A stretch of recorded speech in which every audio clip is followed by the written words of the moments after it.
আমার নাম মোমেন আক্তার। আর আমার ফ্যামিলিতে হলো আমার হাজবেন্ড, আমার শাশুড়ি, আমি, আমার বাচ্চা। আমি সক্ষম প্রকল্পে আবেদন করছিলাম, তখন আমাকে যাচাই বাছাই করে তারপরে আমাকে ছাগল দিছে। অনেকদিন ইচ্ছা ছিল ছাগল পালা, আমার কাছে এরকম টাকা পয়সা ছিল না বলে কিনতে পারিনি।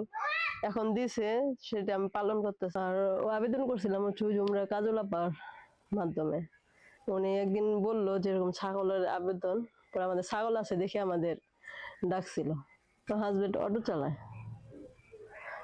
অটোর থেকে আমাদের সংসার চলে। আর আমরা ছাগল মাগল পালি, এটুকু। ছাগল পাললে দেখা যাচ্ছে 2 টাকা আয় হয়, হয়তো সেই টাকা দিয়ে আমি একটা ঘরের একটা আসবাবপত্র কিনতে পারবো, বা পোলারও মাঝে সাথে টাকা পয়সা লাগে, সেটার কাজেও তো আমি ব্যয় করতে পারবো। ছাগলের 2টা বাচ্চা পেটে, আর একটা হচ্ছে খাসি।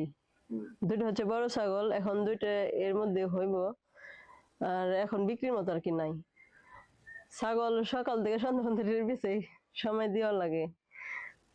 এই যে বাইনা দিয়েছি, আবার যে এখন ফেনা পানি খাওয়াইতে হইব, ঘাস খাওয়াইতে হইব, আবার ভুসি টুসি আইনা বাসায় খাওয়াইতে হইব।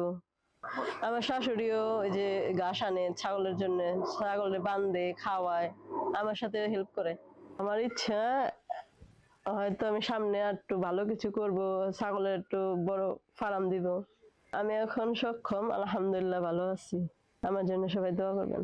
ধন্যবাদ অভিযাত্রিক ফাউন্ডেশন।